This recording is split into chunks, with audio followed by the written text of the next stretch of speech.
हमसे जुड़ने के लिए YouTube पर मिर्जा ऑफिशियल YouTube चैनल को अभी सब्सक्राइब करें और बेल आइकन जरूर दबाएं।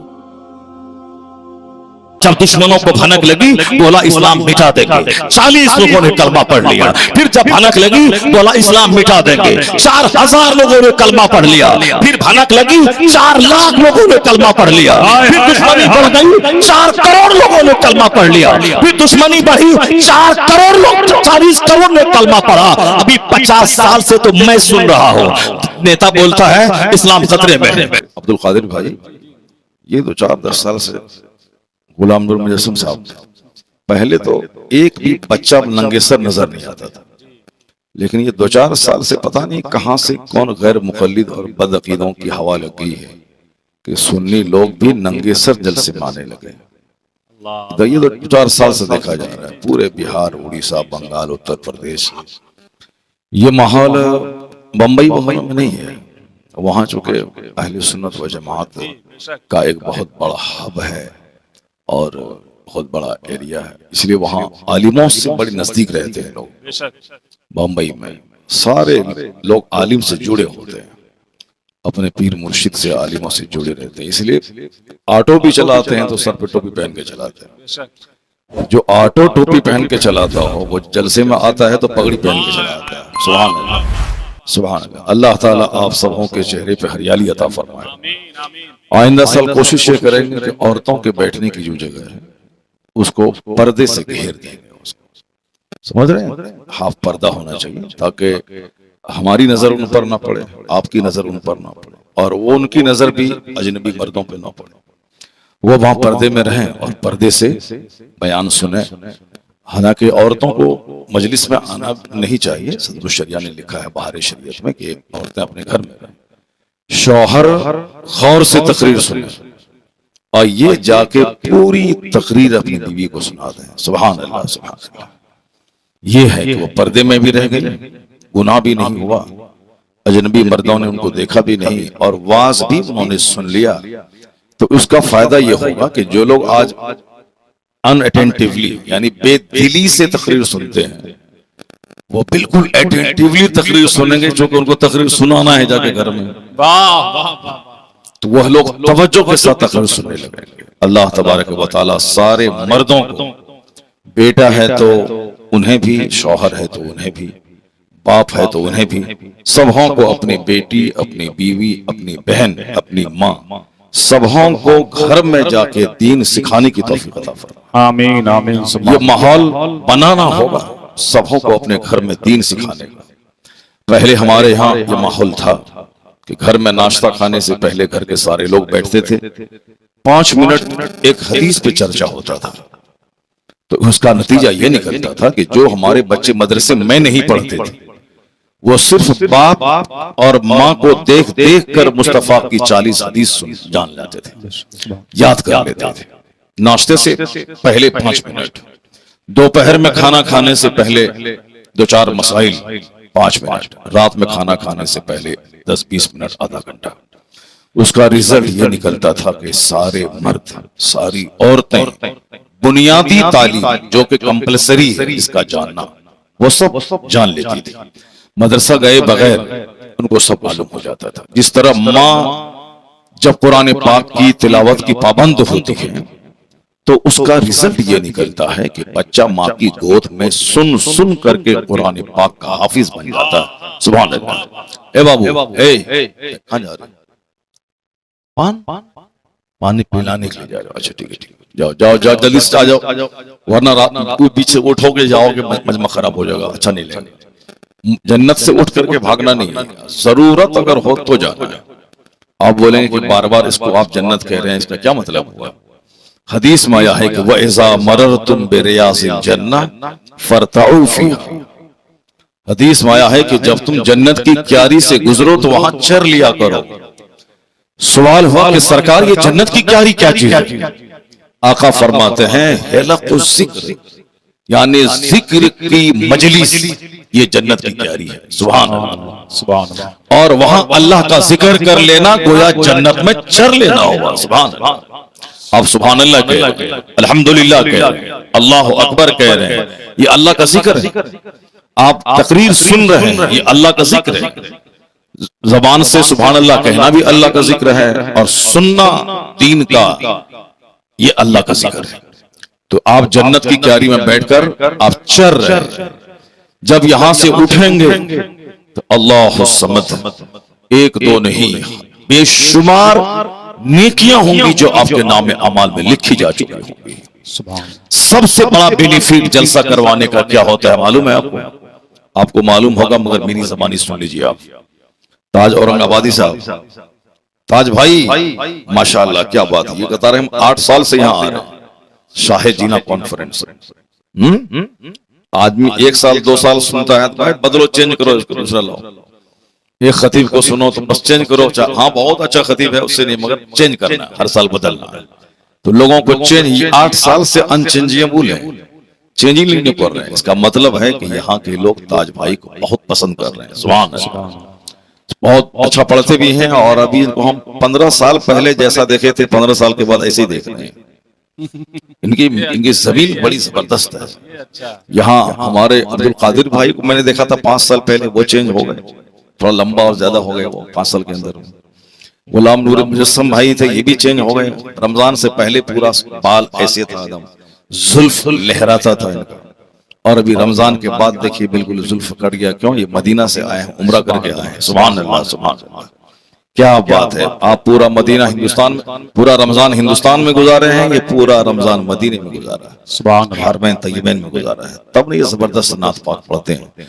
तो लोग 1 महीना पहले 1 महीना बाद बदल जाते हैं, मगर ताज भाई 15 साल से कुछ भी नहीं बदले। जबकि इनके सर के बाल सफेद हो जाना चाहिए, दाढ़ी के बाल सफेद हो जाना चाहिए, मगर अल्हम्दुलिल्लाह जमीन इनकी बड़ी हार्ड है और बड़ी सख्त है माशाल्लाह। अल्लाह तबारक व तआला सारे नात पढ़ने वालों को सेहत और तंदुरुस्ती अता फरमाए, आमीन आमीन। और सब जिक्र सुनने वाले को अल्लाह ताला तंदुरुस्ती और जवानी अता फरमाए, आमीन। 90 साल का बूढ़ा आदमी भी जवान होता है। जवानी का ताल्लुक बाल के कलर से नहीं होता, जवानी का ताल्लुक इश्क रिसालत और दिल की माशाअल्लाह। अल्लाह तबारक व तआला आप सबों को जिंदा दिली के साथ मजलिस में बैठने और बात सुनने की तौफीक अता फरमाए, आमीन आमीन। बहुत बड़े फायदे हैं इस मजलिस के इनेकाद करने के। मैं इसलिए बोल रहा हूँ चूंकि आजकल बहुत सारे दुश्मन लग गए हैं। बाहर के दुश्मन तो है ही कि जलसा बंद करवाओ, माइक बंद करवाओ, अंदर की भी दुश्मन लगे जो हमारा भाई कहलाता है, मौलवी साहब लोग भी, वो लोग भी जलसा बंद करवाने के चक्कर में लगे हुए हैं। वो कर जलसा कराने से क्या फायदा होता है? जलसा कराने से क्या 4 शायर आए, 2 खतीब आए, माइक्रोफोन लगाया गया, बिजली बत्ती सजाई गई, ये 2-4 लाख खर्च हो गए, क्या बेनिफिट हुआ? कोई फायदा तो हुआ नहीं इसका। ये लोग भी जलसा बंद करवाने के चक्कर में लगे हुए, सारे लोग नहीं। अगर ये लोग बंद करवाते तो जलसे में आते कैसे? यहाँ जितने लोग बैठे हुए हैं ये सब जलसा के फेवर में हैं, और जो जलसा की मुखालफत में वो नहीं आए हैं, वो घर में है, वो मुखालफत करते हैं कि जलसा कराने से क्या फायदा है। और अब मैं आपको बताता हूँ कि जलसा कराने से क्या फायदा है। आप लोगों में से कोई मदरसा जाते हैं कभी कि हजरत मुझको मुस्तफा की एक हदीस सुनाई? कभी नहीं जाते। आपके बच्चे जाते हैं और आप नहीं जाते। तो बच्चों के पढ़ाने की जगह मदरसा है, और बच्चों के बाप को दीन कौन सिखाएगा? जबकि नमाज में कितने फराइज हैं इसका जानना सबके लिए जरूरी है। नमाज कितना बड़ा फर्ज है ये जानना सबके लिए जरूरी है। क़यामत के दिन सबसे पहला सवाल जिस चीज का होगा ये जानना सबके लिए जरूरी है। क़यामत के दिन हज का सवाल पहले नहीं हो, क्योंकि हज सब पर फर्ज नहीं। जो मालदार हैं, जो मक्का जा सकते हैं, आ सकते हैं, उस पर फर्ज है। रोजा रमजान में 1 महीना फर्ज है, और वो भी सेहतमंद तंदुरुस्त मुकीम हर मुसलमान आकिल बालिग मर्द औरत पर फर्ज है। ज़कात सब पर फर्ज नहीं, ज़कात उस पर फर्ज है जिसके पास माल है, यानी जो साहिब निसाब है, उसके अलावा जो माल है उस पर ज़कात फर्ज है।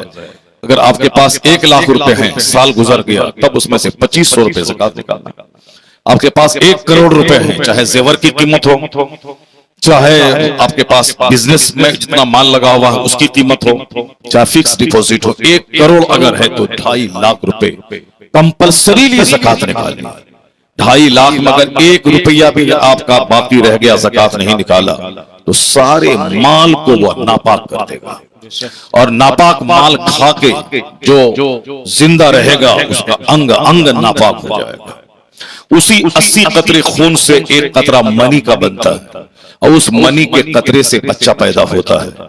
ये बताएं कि ब्लड ही जब नापाक हो गया, मनी का कतरा तो खुद नापाक है, और फिर ये बताएं कि उनके बच्चे कितने खतरनाक होंगे। अगर ज़कात का 1 रुपया रह गया सारे माल को तबाह बर्बाद कर देता है।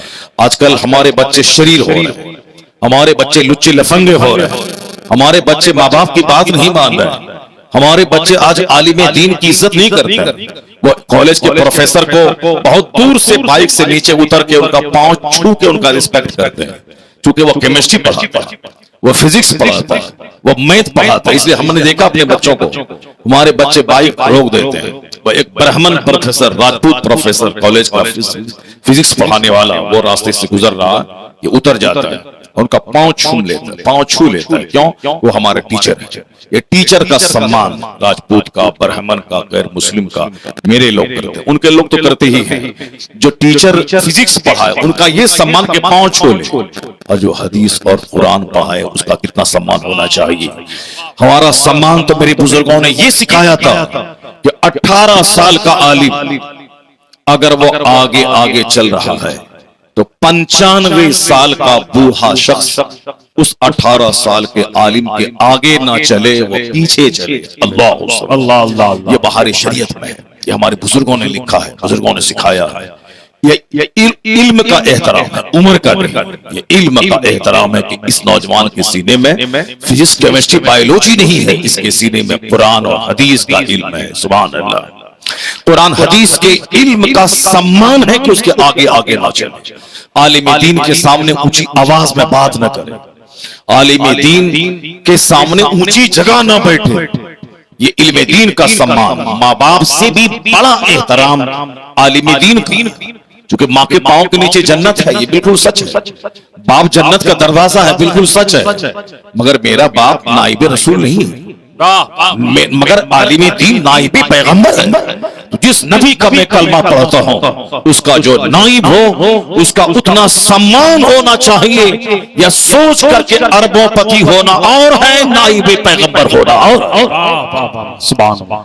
और जब एहतराम दिल में होता है तब उनकी बात की कदर होती है। जैसे आलिम को मैं इज्जत दे रहा हूं, ये हमारे नाइब पैगंबर है, तब उनकी बात को बंदा गौर से सुनता है, और एक बात सुन लेता है तो सारी जिंदगी दिल में उसको जगह देता है। जब इज्जत ही किसी की नहीं रहेगी तो वह बात ही नहीं सुनेगा, उसको न बात सुनेगा ना उसकी बात पे अमल करेगा। इसलिए आलिम का एहतराम जरूरी है, ताकि चूंकि आलिम अपने बाप की बात नहीं बोलता, दूसरों नेताजी को मैं एक बात ये गलत बोल रहा है, कोई गुनाह नहीं, नेताजी अक्सर झूठी बोलता है। कोई दारोगा गांव में आ गया, बोला कि हम ये कर देंगे वो कर देंगे, मैं वह हूं, तो आप बोलेंगे ये झूठ बोलता है, तो आप गुनहगार नहीं है। क्योंकि दारोगा की आदत है 24 घंटे गाली बकना।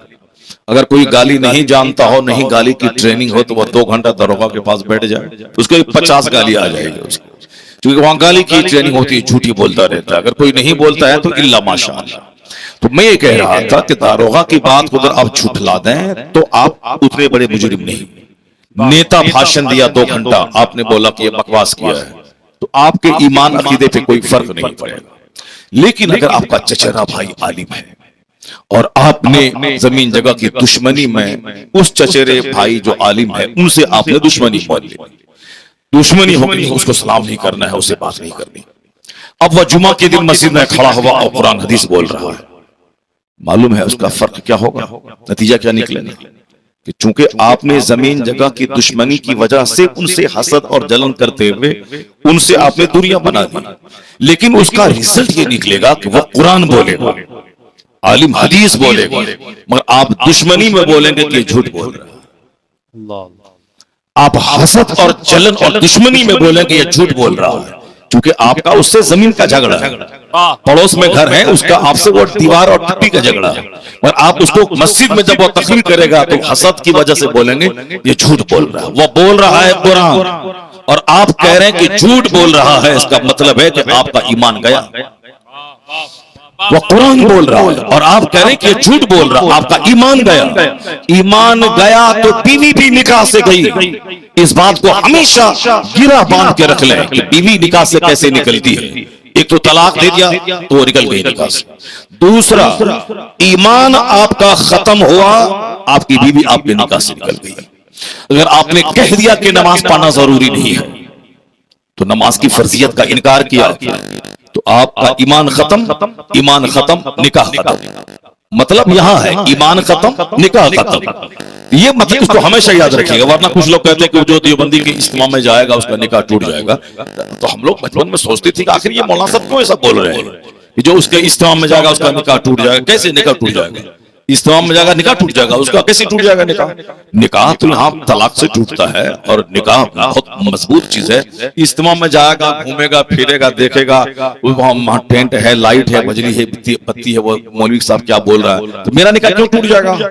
उस वक्त समझ में बात नहीं आती थी, लेकिन अब बात समझ में आती है कि जो उसके इज्तिमा में जाएगा और ये समझेगा कि ये लोग भी ठीक ही है, ये समझ लिया कि ये लोग भी ठीक ही है, तो जो नबी को गाली दिया है उसको ये बोलेगा ये ठीक है। जो हुजूर के इल्म गैब की तौहीन किया है और ये बोलेगा ये भी ठीक है। जो बोला है कि अल्लाह झूठ बोल सकता है, ये उसको बोलेगा ये भी ठीक है। तो जो गुस्ताखे रसूल को ठीक कहा, तो इसका अपना ईमान खत्म हो गया, इसका अपना ईमान गया। मन शक्का फी कुफ्रिही व अज़ाबिही फ़क़द कफ़र। हरमैन तैयबैन के उलमा ने कहा है कि जो गुस्ताखे रसूल के कुफ्र में शक करे वो भी काफिर हो जाएगा। जो नबी को गाली दिया वो काफिर, और जो उसके काफिर होने में डाउट करे कि काफिर है कि नहीं होगा, जो डाउट करे वो भी काफिर। मुस्तफा की तौहीन कुफ्र, तौहीन करने वाले का साथ देना, उसकी हाँ में हाँ मिलाना, उसकी हिमायत करना, ये भी कुफ्र है। तो जो वहां गया उसको अच्छा समझा, उसके पीछे नमाज पढ़ा, तो उसका ईमान खत्म। और जब ईमान खत्म तो ऑटोमेटिक निकाह खत्म। सुभान अल्लाह, ईमान खत्म, निकाह खत्म। इसलिए सोच समझ के बोलना है, वरना बच्चे तो आज ऐसे ही नाजायज पैदा हो रहे हैं। तलाक दिया, अब बेइज्जती के डर से उसको रख लिया, उसको हलाला वोरा नहीं करवाया। हमने एक मोहल्ले में देखा, लोगों ने बताया हमसे कि इसने बीवी को 3 तलाक दे दिया, उसके बावजूद वो रख लिया। वो बदतमीज सलाम करता है, मैं उसका जवाब नहीं देता। मैं पहले बहुत मुस्कुरा के मिलता था, अब उसके साय से मैं भागता हूं, क्योंकि तलाक दे दिया। अब तो तरीका वही है कि जो 3 तलाक दे दिया, चाहे शराब की हालत में हो, चाहे गुस्से की हालत में हो, चाहे जिस हालत में हो। जरा गौर से सुनिएगा, एक इस्लामी बात छिड़ गई है कि जलसे का क्या फायदा है, तो इसलिए मैं बता रहा हूं, वरना तकरीर मेरी सुनेंगे आप, तकरीर सुनेंगे, तकरीर में करूंगा अभी इंशाअल्लाहुल करीम। एक बात छिड़ गई है तो मैं इसको मुकम्मल कर देता हूं। मुकम्मल कर दो जी तो हाथ उठा के बोलिए सुभान अल्लाह। हाँ, मुकम्मल करता हूं, फिर तकरीर मैं करता हूं। तकरीर मेरी होती है 4 घंटे की। 1 घंटे में कोई तकरीर होगी? मुझको ट्रेन पकड़नी है, मुझको लखनऊ जाना है, और हमको 1:40 में हमारी ट्रेन है अभी यहाँ पे। हमको यहाँ से 1:15 में छोड़ देना पड़ेगा माइक, ताकि वहां जाऊं, पगड़ी खोल के रखूं, सूटकेस लूं और नजराना लूं, और उसके बाद में चला जाऊं। ताज भाई क्या कैसा रहा नजराना है? हाँ, तो कोई चोरी छुपे बात तो है नहीं, जाहिर सबको मालूम है होता है सब कुछ। इमाम साहब तनख्वाह न ले, हाफिज नजराना न ले, मौलाना साहब नजराना न ले, लाइट माइक वाला पैसा न ले, तो कैसे काम चलेगा? सब काम चलना पड़ेगा। वहां भी है, सब है। तो खैर चलिए भाई, एक बात हो गई, बीच में हो गई, मगर मुझको अभी मेरे पास टाइम बहुत कम है। अब इस टाइम में तकरीर तो होती 4 घंटे की, 3 घंटे की, 2.5 घंटे की। कल रात मध्य प्रदेश में था, 4 घंटे कार पे इलाहाबाद से चल के मैं गया, फिर वहां से 4 घंटे वापस आया। बहुत दूर जंगल, पहाड़, नदी, नाला का इलाका, मगर गया। 3.25 घंटे कमोबेश मैंने तकरीर की वहां। 3.25 घंटे इस उम्र में। 10 साल पहले करते थे तो उस वक्त हमारी उम्र थी 40 ईयर्स, 40 साल, और अभी हमारी उम्र हो गई 50 प्लस। तो 40 में 25 साल में 4 घंटे बोलते थे, तो अभी हम 50 प्लस होने के बाद भी हम सोचेंगे कि हमारी ताकत 25 साल पुरानी है, तो हमसे बड़ा बेवकूफ कौन हो? 25 साल की ताकत अलग है, 50 साल प्लस वाली ताकत अलग है। हम खोजेंगे कि वो ताकत हमारे पास आ जाए, कहां से आ जाएगा? सारा आदमी उल्टा पुल्टा सोचता है। ये 70 साल का बूढ़ा काला खिजाब लगा लिया सर में, काला खिजाब लगा लिया दाढ़ी में। क्यों लगाया? ताकि वो जवान दिखे। तो ठीक है, बाल काला हो गया, मगर ये हड्डी को क्या करेगा? ये रग को क्या करेगा? ये कमर को क्या करेगा? आला हजरत से किसी ने पूछा कि बाबा ये काला खिजाब लगाना कैसा है? तो आला हजरत ने बोला हराम है। कहा लोग अपने बुढ़ापे को छुपाने के लिए और जवान दिखने के लिए लगाते हैं खिजाब काला। तो आला हजरत ने कहा था कि बूढ़े बैल की सींग में तेल लगाने से बैल जवान नहीं होता है। बूढ़ा बैल सींग में तेल लगा देते जवान हो जाएगा, नहीं होगा। तो अपनी उम्र की हद में रही। आप सोचिए कि मेरी उम्र 70 साल हो गई, मेरी उम्र 60 साल हो गई, मेरी उम्र के 50 साल हो गए, जवानी के दिन है 40 साल के नीचे, 40 से आगे अधेड़ हो गया, अब जवान नहीं रहे आप। मगर आपकी सोच जवान ही है, मैं जवान ही हूं। 40 के आगे आप हो गए अधेड़, 50 के आप बात पार करने के बाद आप हो गए बूढ़ा। जैसे हम हो गए बूढ़े, 50 प्लस हम हो गए। अब हम सोचेंगे अब्दुल कादिर साहब की तरह जवान रहे, नहीं होगा। अब हम सोचेंगे साहब गुलाम नूर मुजस्सम की तरह मैं जवान रहूं, नहीं होगा। 50 साल के बाद उम्र बुढ़ापे की तरफ चली जाती है। 60 साल के बाद समझिए खेल खत्म। 60 साल के बाद बंदा जिंदा अगर है तो बोनस के तौर पर है, जिंदगी खत्म हो गई उसकी। 60 साल के बाद वो बोनस के तौर पर एक गिफ्ट है, जिंदा है।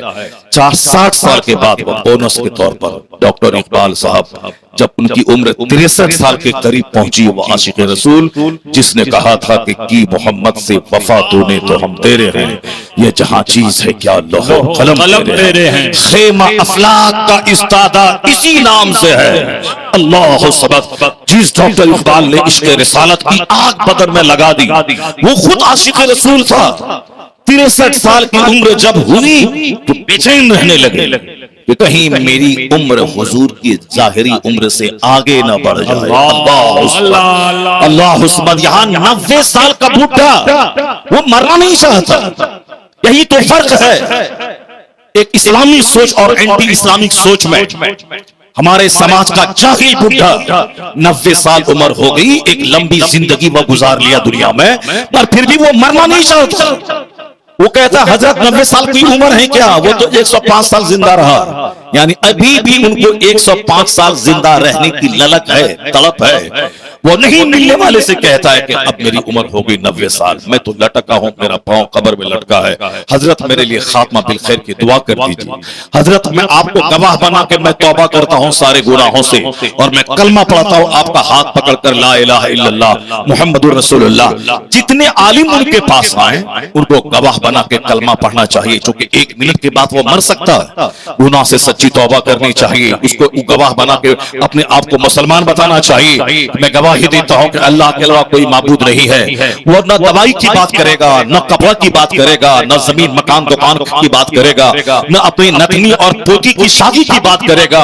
उस बूढ़े को हर वक्त मौत की बात करनी चाहिए कि अब मैं मुझको तो 25 साल पहले मर जाना था, मगर मेरी उम्र के 90 साल हो गए। बस अल्लाह का करम है कि मैं जिंदा हूं, तो आप मेरे खात्मा बिल खैर की दुआ कर दीजिए। उसका पांव सूखे, शुगर हो, हार्ट की बीमारी हो, कुछ भी हो, उसको हमेशा मौत का चर्चा करना चाहिए। लेकिन जीने की तड़प इतनी है उसके अंदर में कि जो मौलाना साहब आते हैं खात्मा बिल खैर की बात नहीं करते। वो बात क्या करता है, हजरत सांस फूल रहा है, कोई दवाई ववाई है, कोई अच्छा, आप तो पूरे हिंदुस्तान घूमते हैं, कोई डॉक्टर को देखते, आप खुद डॉक्टर हैं, हजरत हमको कोई दवाई दे दीजिए, बहुत सांस फूल रहा है। ये बोलता है हजरत ये घुटना में बहुत दर्द है, कोई डॉक्टर है, कोई दवाई वाही तो दे दीजिए। हजरत दाब रोटी नहीं पच रही है, पहले तो 10 रोटी खा लेते थे, अब 2 रोटी खाते हैं तो उल्टी होने लगती है। हजरत कोई दवाई वाही हो तो दे दीजिए। ये बताइए, उस पर अफसोस कीजिए। ये 95 साल का बूढ़ा ये जीने के लिए मौलाना मौलवी पीर साहब से दवाई ढूंढ रहा है। न कब्र का चर्चा है, न महशर का चर्चा है, न पुलसरात का चर्चा है कि पुलसरात पे गुजरना होगा। वह पुल इस पे सबको गुजरना होगा जो जहन्नम के ऊपर में पुल है, जो बाल से ज्यादा बारीक है, तलवार से ज्यादा तेज है, उसी धारदार तलवार पे चल के आगे जन्नत है। बहुत से लोग 1 कदम चलेंगे जहन्नम में गिर जाएंगे, बहुत से लोग 10 कदम चलेंगे जहन्नम में गिर जाएंगे, बहुत से लोग 50 कदम चलेंगे जहन्नम की आग में गिर जाएंगे। और वो जो पुलसरात पार करेगा, तलवार से ज्यादा तेज, बाल से ज्यादा बारीक, और 500 साल की मुसाफत के बराबर पुल है। 5 दिन नहीं, 5 महीना नहीं, 5 घंटे वाला पुल अगर हो तो यहां से लखनऊ तक का पुल हो जाएगा। यहां से लखनऊ तक आदमी उस पर घोड़ा दौड़ा के बाइक लेके चला जाएगा। 500 साल। अल्लाह सब्र। यही तो फर्क है। नेता दुनिया की बात करता है, तो दुनियादार इंजीनियर डॉक्टर प्रोफेसर सिर्फ खाने पीने माल मता की बात करते हैं, और एक आलिम दीन आखिरत की बात करता है, वह जन्नत की बात करता है, जिसे पुलसरात से गुजरना है, जिसे जहन्नम के ऊपर में उस पुल से गुजरना है। 500 साल की मुसाफत के बराबर है वो पुल, उसके बाद ही है जन्नत, वहां जाना है। कभी ये 95 साल का बूढ़ा उस पुलसरात की बात नहीं करता है कि हुजूर उस पुल पे कैसे पार करेंगे, कोई नुस्खा बताइए, कोई सामान बताइए, कोई वजीफा बताइए, कैसे उस पुलसरात से गुजरना होगा। गुजरना तो सबको होगा, जैसे मौत का मजा सबको चखना है, पुलसरात से भी सबको गुजरना है। हुजूर कोई नुस्खा बता दिए ताकि आसानी से गुजर जाए। कब्र में रहना है 5000 साल। कयामत कायम नहीं होगी अभी, कल कयामत आ सकती है, मगर आई नहीं। जो लोग 10,000 साल पहले मर गए वो 10,000 साल से कब्र में सन्नाटे में है, मिट्टी में है, आलमे बरज़ख में है। वो कयामत कल भी कायम हो सकती है, लेकिन 50,000 साल के बाद भी हो सकती है। तो कब्र की मंजिल हजारों साल, जहां कयामत का एक दिन 50,000 साल, और जहां पुलसरात से पार करना है 500 साल की मुसाफत के बराबर। नेकी बदी तौली जाएगी तराजू पे, एक तरफ नेकी एक तरफ बदी। नेकी है 1 लाख और बुराई है 50,000 करोड़। चूंकि सजदा हम करते हैं दिन में जुमा एक जुमा, और यहाँ गुनाह करते हैं एक दिन में 1000 बार। गीबत ज़िना से ज्यादा सख्त गुनाह है। मैं मजा ले लेके करता हूँ। झूठ बोलना हराम है, रोज़ी उससे घटती है, मुंह से बदबू पैदा होती है, और आजकल 90% लोगों के मुंह से बदबू आती है, उसके बदन से बदबू आती है, उसकी बोली से बदबू आती है। यकीन नहीं आए तो आज के बाद से आप तजर्बा करने लगी। जिसके पास बैठे उसके बदन से बदबू आएगी, उसके मुंह से बदबू आएगी, क्योंकि झूठ बोलने वाले के मुंह से बदबू आती है। झूठ बोलने वाले के मुंह से बदबू आती है। जो गीबत करता है उसके मुंह से पाखने की तरफ बदबू आती है। जो मेरी माँ बहन बेटियां सास की गीबत कर रही है, फोन पे अपनी माँ से फोन कर रही है, ये बहुत इंतहाई घटिया औरत हमको मिल गई अम्मी। ये हमेशा गाली देती है, हमेशा टॉर्चर करती रहती है। मैं 1000 कुछ करूं या अपनी बेटी मानने को तैयार नहीं है, मुझको यहाँ रहने का मन नहीं कर रहा है। वहां से माँ क्या बोलती है फोन से कि तुम डरना उड़ना मत, वो एक बात बोले तुम 50 बात बोलना उससे, वो तब कि मत रहना। अब यहाँ सास बहू में जंग हुई, शौहर ने तलाक दे दिया। इसका जिम्मेदार कौन है? इसका जिम्मेदार है वो माँ जिस माँ ने अपनी बेटी को सब्र करना नहीं सिखाया, जिस माँ ने अपनी बेटी को सास से लड़ना सिखाया है। उसी का नतीजा है कि हो गई तलाक। यहाँ तो कुंवारी 18 साल की लड़की की शादी नहीं हो रही है, 50 मेहमान आए चले गए, शादी नहीं हो रही। और जिनकी शादी हो चुकी है, जो शौहर के साथ 2 साल रह चुकी है, एक बच्चे की माँ हो चुकी है, उसको जो शौहर तलाक दे दे तो कौन उसको निकाह का पैगाम देगा? इसलिए मेरी माँ बहन बेटी, जब तेरी बेटी वहां से फोन करके सास की शिकायत करे, उनको कहना खबरदार, अगर मैं तेरी माँ तुझको 50 गाली दूं तो तू उसको बुरा नहीं मानती है, ये जान ले कि वो तेरे शौहर की माँ है। वो 1000 कुछ बोले तुम उसका जवाब मत देना, वह बोल बोल के थक जाएगी। एक दिन तेरा सब्र उस पे हावी हो जाएगा, वो अपना दिल तेरे पांव के नीचे बिछा देगी। जब वो देखेगी मैं गाली देती हूँ ये सब्र करती है, मैं इनको मारने दौड़ती हूँ ये सब्र करती है, उनके सीने में है दिल। जब सब्र करेगी तो जो तलवार से जो उसके दिल को मुसफ्फर न कर सके, वह तेरा सब्र उसके सीने को तोड़ देगा। एक दिन आएगा कि वह अपना दिल तेरे पांव के नीचे बिछा देगी।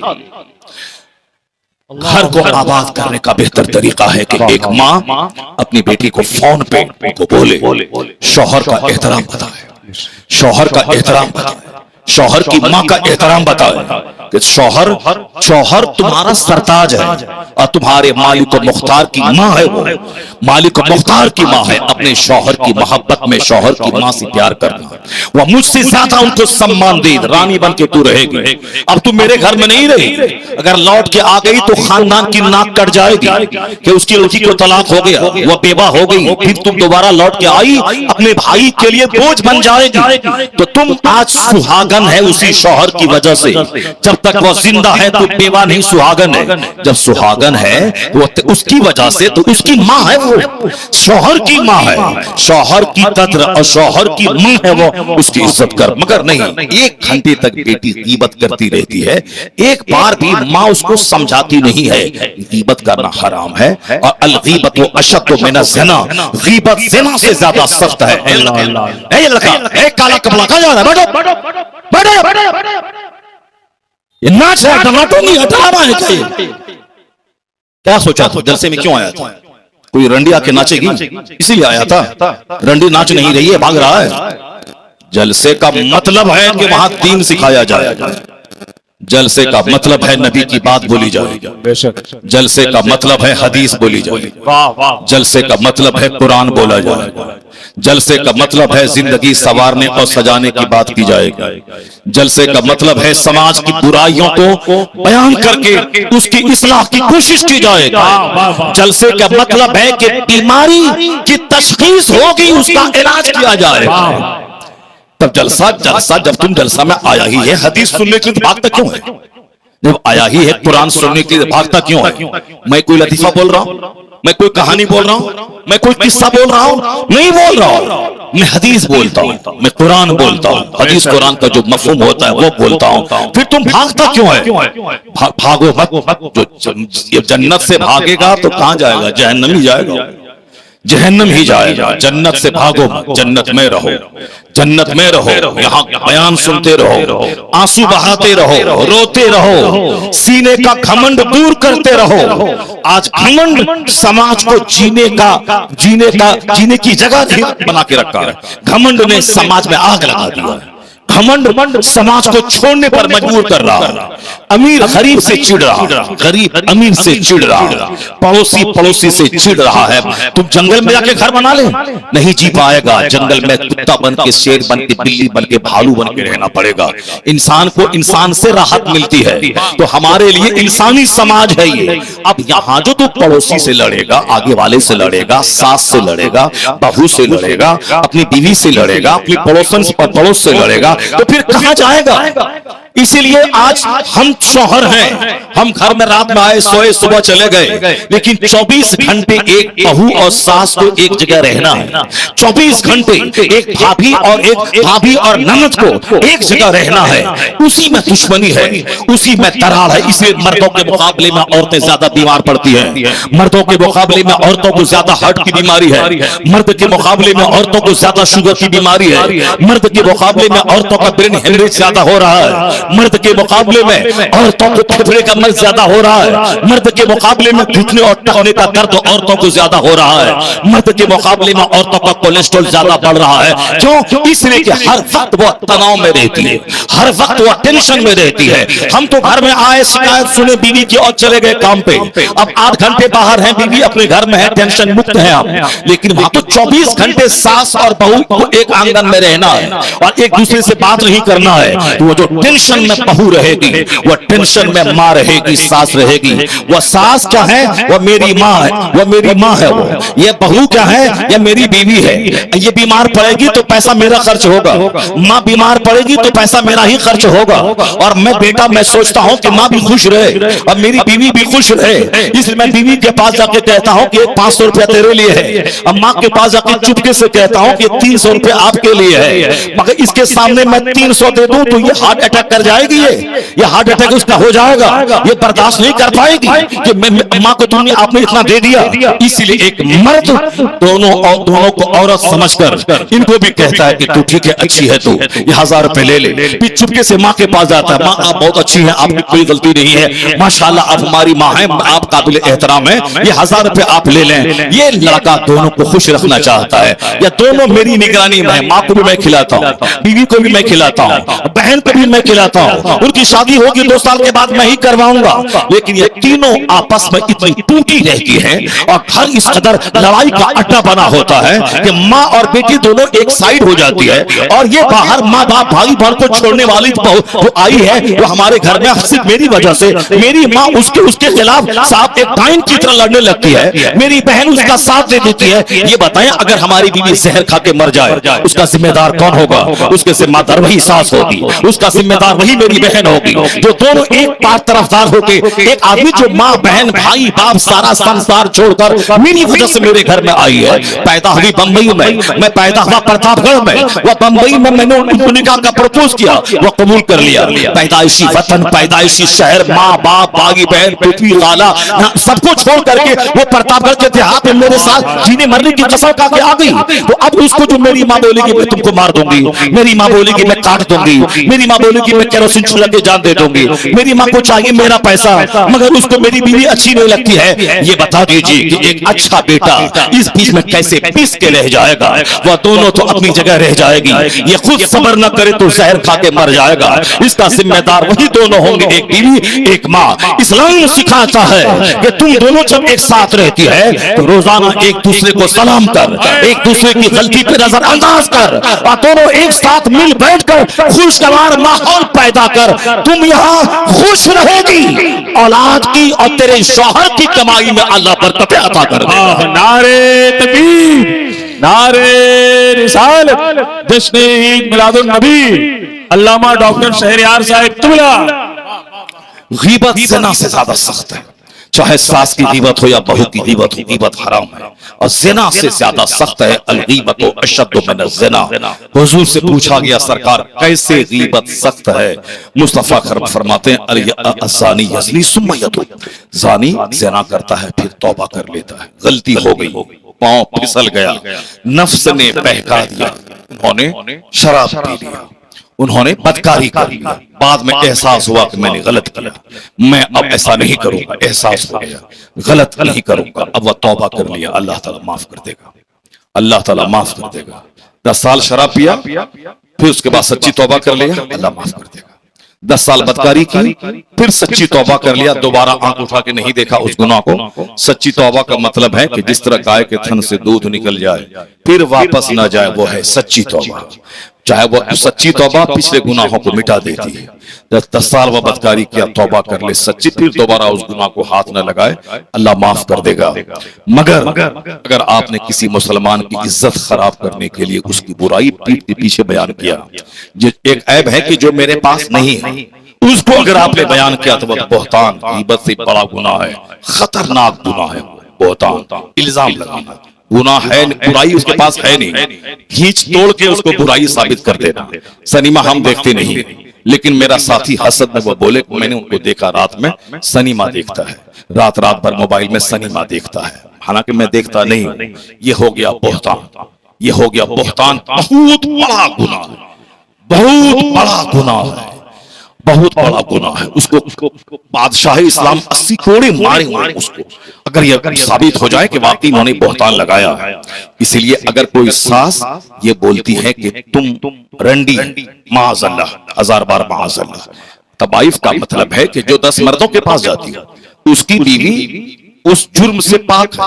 उन्होंने बेचारी शादी से पहले, शादी के बाद उन्होंने गुनाह नहीं किया, वो शौहर की अमानत है, लेकिन ये दुश्मनी में उसको इस तरह के जुमले कह रही है। बादशाह इस्लाम रस्सी से बांध के 80 कोड़े मारेगा उसको। इसलिए खबरदार वही बात जबान से निकालना जो बात सच, कभी इल्जाम मत लगाना अपनी सास पे, अपनी बहू पे, अपने समाज की औरतों पे, अपनी ननद, अपने भाऊज पे, अपने पड़ोसी पे। खबरदार, वरना हुजूर ने कहा है कि मैं ज्यादातर औरतों को जहन्नम में देखा हूं। जहन्नम का पेट बहुत बड़ा है, जन्नत में 1 करोड़ में 1 आदमी जन्नत जाएगा, जहन्नम में थोक का थोक आदमी जाएगा। इसलिए लोग कहते हैं तकरीर कर रहे हैं, जलसा हो रहा है, लोग नमाजी ही नहीं बन रहे हैं। नमाजी बनेगा कैसे? जन्नत में तो 1 आदमी जाएगा और जहन्नम में 1 करोड़ जाएंगे। इसलिए सच्चा कम है, झूठा ज्यादा, नमाजी कम है, बेनमाजी ज्यादा, इज्जतदार कम है, शराबी ज्यादा, परहेजगार कम है, ज़िनाकार ज्यादा, नेक परहेजगार कम, बोलने वाले कम है, गीबत चुगलखोरी करने वाला ज्यादा, अगर जलसे में आने वाला कम है, नाच देखने वाला ज्यादा, आलिम की गुफ्तगू सुनने वाला कम है, नेता का भाषण सुनने वाला ज्यादा, और फिर कुरान पढ़ने वाला कम है, अखबार पढ़ने वाला ज्यादा, नमाज पढ़ने वाला कम है, सिनेमा देखने वाला ज्यादा। तो परेशान मत हो जाओ, जन्नत में करोड़ों में कोई जाएगा और जहन्नम में थोक जाएगा। और सुन ले, रोजी रोटी सबके लिए है, शराब पिए उसको भी रोजी मिलेगी, कोई ज़िना करे उसको भी रोजी मिलेगी, कोई अंधा सांप हो उसे भी रोजी अल्लाह देता है, समंदर की फील मछली अल्लाह उसे भी रोजी देता है, कोई अल्लाह का इनकार करे कि अल्लाह नहीं है उस नास्तिक को भी अल्लाह रोजी देता है। वरना जितने काफिर हैं दुनिया में सबको अल्लाह एक घोट पानी तक नहीं देता, सबको तड़पा तड़पा के मार देता। और हदीस में आया है, लौ कानती दुनिया तादिलु इंदल्लाहि जनाह बऊदा मा सका काफिरम मिनहा शुरबता माइन। हदीस में आया है, सुन ले गौर से, कभी ललचाई निगाह से अल्लाह के को गाली देने वालों के महल को मत देखना, इस्लाम मिटाने की बात जो कर रहा है कभी उसकी बिल्डिंग को मत देखना, कभी उसकी नौकरी, उसकी गाड़ी, उसके मंत्रालय को मत देखना जो इस्लाम के खिलाफ जहर उगल रहा है। अंदर से विश्वास कर लेना कि ये झूठा है, इसकी कोई औकात नहीं है, इसकी कोई हैसियत नहीं है, इस्लाम मिटने नहीं आया है, इस्लाम दबने नहीं आया है। जो चुचंदर और बंदर की परस्तिश करे वो आबाद रहेगा, जो खुदाए वाहिद की इबादत करे वो बर्बाद हो जाएगा, वो तबाह हो जाएगा।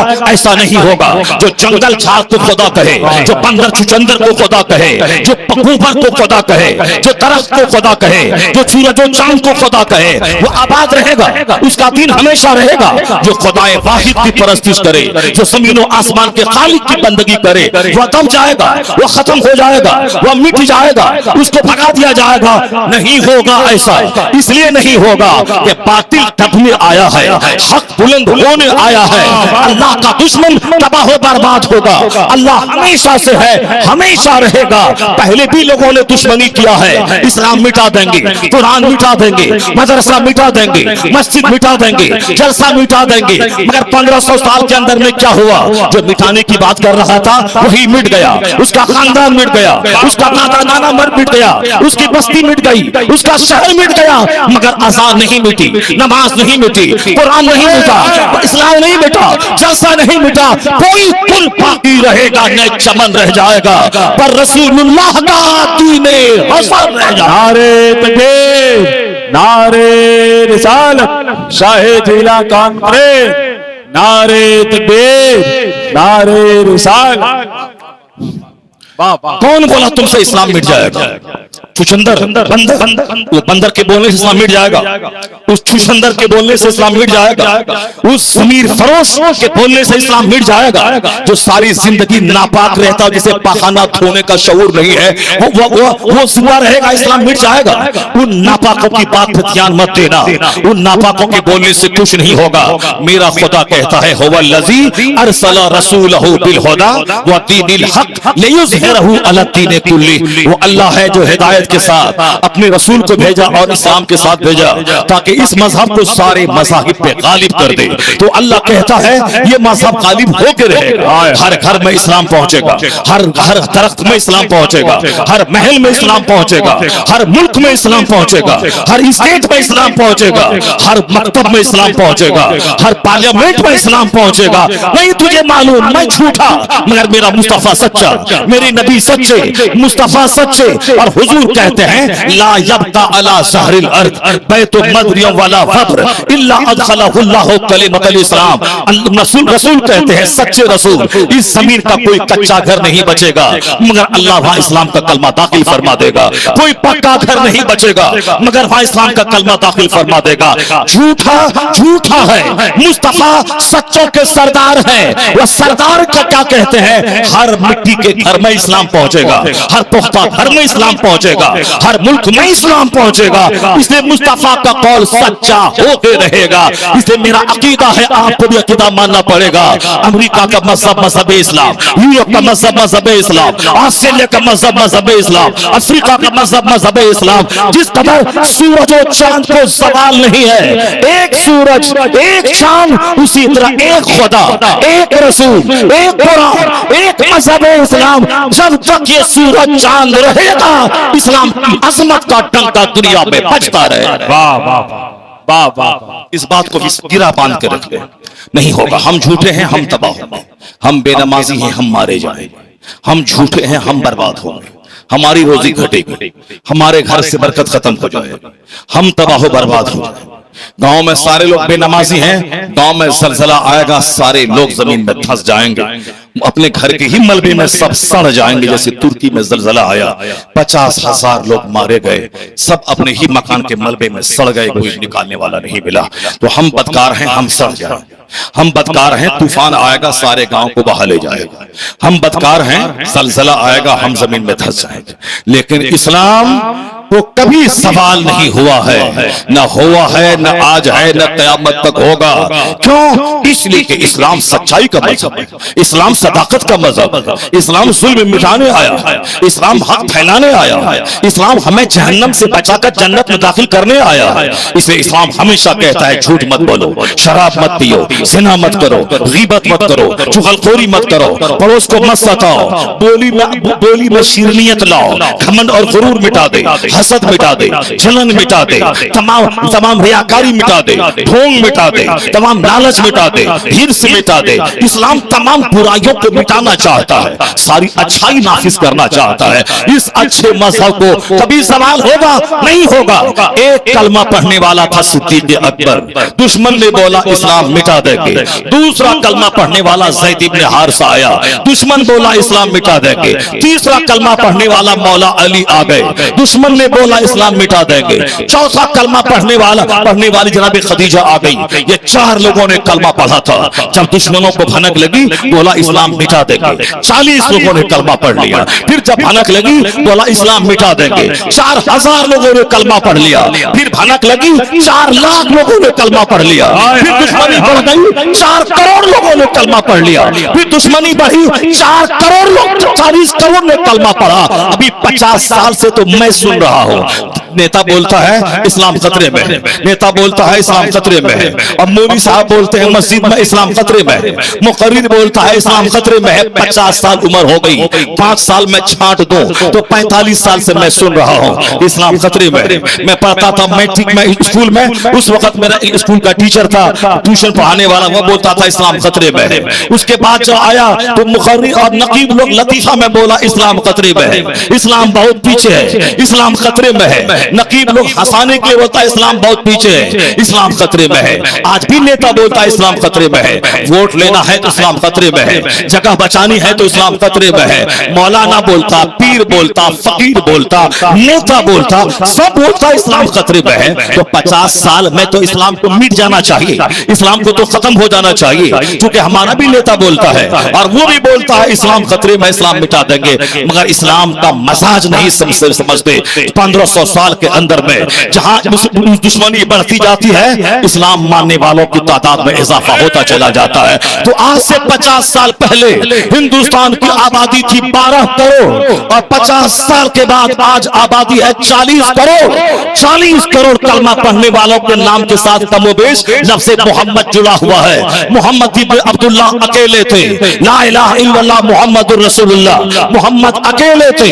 लेकिन आज 40 करोड़ मोहम्मदी इंडिया में है, 20-22 करोड़ मोहम्मदी पाकिस्तान में है, 20 करोड़ मोहम्मदी बांग्लादेश में है। पूरी दुनिया में 200 करोड़ लोगों के नाम के साथ लफ्ज़ मोहम्मद जुड़ा हुआ है। 200 करोड़ लोगों के नाम के साथ पता ये चला कि घबराओ मत, दिल्ली का जोकर क्या बोल रहा है, नर्वस मत हो जाओ। अपनी मस्जिद को आबाद कर, अपने मदरसे को आबाद कर, अपने घर में कुरान पढ़, अपनी बेटियों को दीन सिखा ताकि कोई काफिर तेरी बेटी को छीन के न ले जाए। अपने बेटे बेटे को इस्लाम सिखा ताकि तेरा बेटा नौकरी के लालच में काफिर ना हो जाए। अपने बेटे को बता दे कि जन्नत की हूर कितनी खूबसूरत है, वो मिलेगी तब जब दुनिया में ख्वाहिशात को कुर्बान करेगा, नफ्स पे कंट्रोल रखेगा और सब्र करके इस्लाम के कानून पर अमल करेगा। और जहां मरेगा वहां चांद से ज्यादा खूबसूरत जो थूक दे तो समंदर का पानी मीठा हो जाए, वह 70 हूरें तेरे निगाह में आएंगी। दुनिया में शर्त करना होगा, दूसरों की बहू बेटी पे बुरी निगाह न डालना होगा, वहां मटक के बात में करनी होगी, रात भर मोबाइल से कनेक्शन न रखना पड़ेगा। चाहे 1000 खूबसूरत लड़की हो निगाह उठा के मत देख, 1000 खूबसूरत लड़का हो निगाह उठा के मत देख, अपनी बेटी की घुट्टी में पिला दे, वरना यह काफिर एक प्लान के तहत तेरी सारी बेटी को छीन लेगा। अपने बेटे को बता दे इंजीनियर होना, डॉक्टर होना और है, मुसलमान होना और है। डॉक्टर बनने के बाद काफिर मत बन जाना, डॉक्टर बनने के बाद मुसलमान की तबलीग, इस्लाम की तबलीग का मरकज अपने दफ्तर को बना देना, उसकी घुट्टी में इस्लाम पिलाना होगा। अपना काम करते रहिए, अपने घर में इस्लाम बचाइए, अपनी बेटी को मुसलमान बनाइए, अपने बेटों को मुसलमान बनाइए। 50 करोड़ का घर देने से बेहतर है कि बेटी का इस्लाम स्ट्रॉन्ग कर देना, अपने बेटे का ईमान मजबूत कर देना।